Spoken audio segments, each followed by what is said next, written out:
Assalamualaikum warahmatullahi wabarakatuh. Sebelumnya perkenalkan, nama saya Siti Syafiatul Khairiyah, NIM 1810110216 dari kelompok 7. Saya akan mencoba menjelaskan tentang macam-macam metode pembelajaran yang sebelumnya pengertian dari metode pembelajaran telah disampaikan oleh rekan saya yang bernama Ilya Ainun Nikmah. Macam-macam metode pembelajaran sebenarnya ada banyak sekali, akan tetapi kelompok kami hanya menyebutkan 5 macam metode pembelajaran. Di antaranya yaitu metode konvensional atau ceramah, metode diskusi, metode discovery, metode inquiry, dan metode role playing.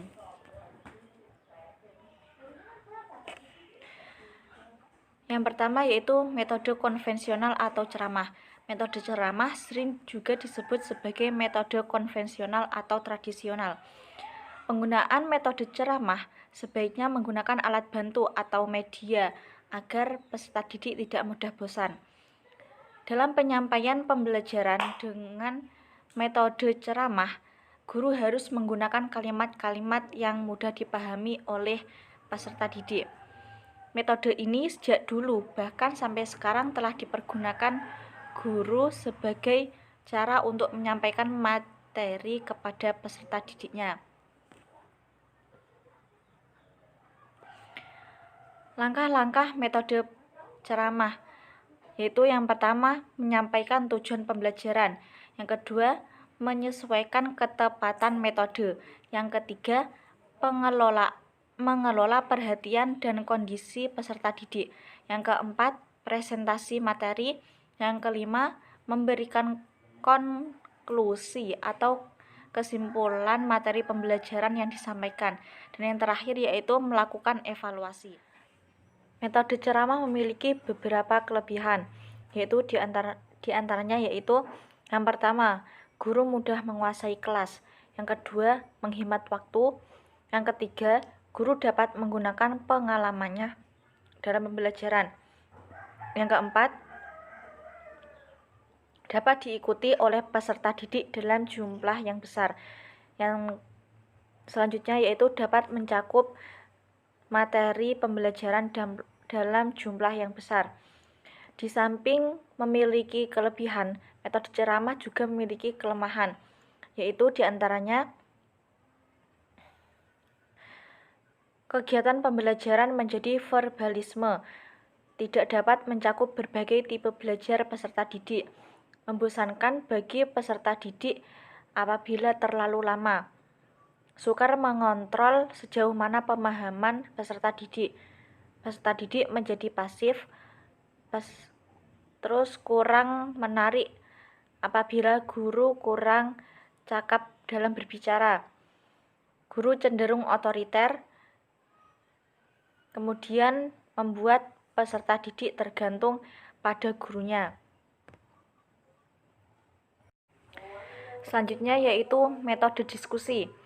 Menurut Saiful, diskusi adalah percakapan ilmiah yang responsif, berisikan pertukaran pendapat yang dijalin dengan pertanyaan-pertanyaan problematis, pemunculan ide-ide ataupun pendapat yang dilakukan oleh beberapa orang dalam suatu kelompok.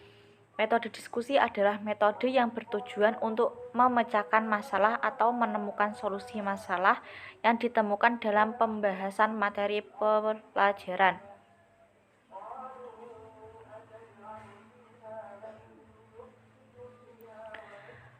Langkah-langkah metode diskusi yaitu diantaranya yang pertama, guru menyampaikan tujuan yang diharapkan, yang kedua, membentuk kelompok dan menetapkan jumlah murid tiap kelompok, yang ketiga, menentukan tugas yang harus dilaksanakan tiap kelompok, yang keempat, melaksanakan diskusi kelompok, yang kelima, mempresentasikan hasil diskusi kelompok, yang keenam, memberikan tanggapan terhadap kelompok lain, dan yang terakhir yaitu memberikan atau menyimpulkan hasil diskusi.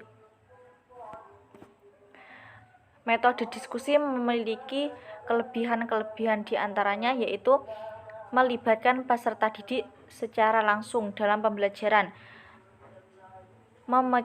pemecahan masalah secara bersama, mengembangkan kemampuan berpikir kreatif, kritis, dan berpikir tingkat tinggi pada peserta didik, mengembangkan kompetensi sosial dan sikap demokratis, dapat menyadarkan peserta didik bahwa pemecahan masalah dapat dipecahkan dengan berbagai cara. Peserta didik mengemukakan pendapat secara konstruktif sehingga dapat diperoleh keputusan yang lebih baik. Kemudian membiasakan peserta didik untuk mendengarkan dan menghargai pendapat orang lain. Di samping memiliki kelebihan, metode diskusi juga memiliki kelemahan. Di antaranya yaitu diskusi memerlukan waktu yang banyak. Kelas sering didominasi oleh peserta didik yang aktif berbicara. Kurang menarik bagi peserta didik yang kurang aktif dalam berpikir dan berbicara. Dan tidak terjaminnya ditemukannya pemecahan masalah atau solusi yang tepat.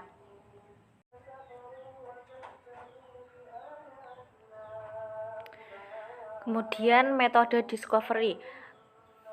Metode discovery atau metode penemuan adalah suatu metode di mana dalam proses belajar mengajar guru memperkenankan siswanya untuk menemukan sendiri, mengarahkan sendiri, mencari sendiri, menyelidiki sendiri konsep dan prinsip dari pengetahuan, sikap, dan keterampilan sehingga menimbulkan perubahan tingkah laku siswa.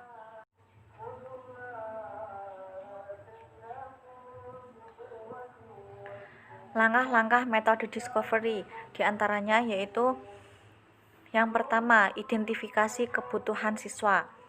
Yang kedua, seleksi terhadap prinsip, pengertian konsep, dan generalisasi yang akan dipelajari. Yang ketiga, seleksi bahan dan problem maupun tugas-tugas. Yang keempat, mempersiapkan setting kelas dan alat-alat yang diperlukan. Yang kelima, memberikan kesempatan pada siswa untuk melakukan penemuan. Yang keenam, membantu siswa dengan informasi atau data jika diperlukan oleh siswa. Yang ketujuh yaitu merangsang terjadinya interaksi antar siswa. Dan kemudian membantu siswa merumuskan prinsip-prinsip dan generalisasi atas hasil penemuan.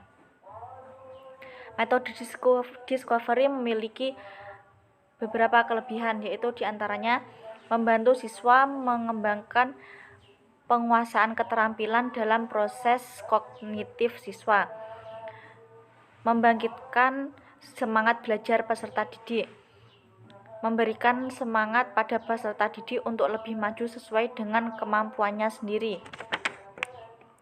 Peserta didik lebih merasa terlibat dan termotivasi sendiri untuk belajar. Kemudian memperkuat pribadi peserta didik dengan tambahnya kepercayaan pada diri sendiri melalui proses-proses penemuan. Di samping kelebihannya, metode discovery juga memiliki kekurangan. Di antaranya yaitu peserta didik harus memiliki kesiapan dan kematangan mental. Kurang berhasil untuk mengajar kelas yang besar. Bagi guru atau siswa yang terbiasa dengan pengajaran tradisional, mungkin akan sangat kecewa bila diganti dengan metode discovery.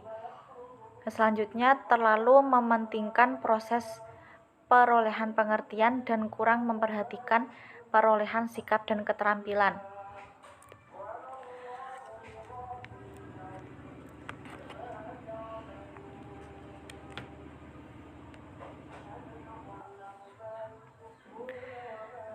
Selanjutnya, metode inquiry dan metode role playing akan disampaikan oleh rekan saya yang bernama Siti Muyasaroh.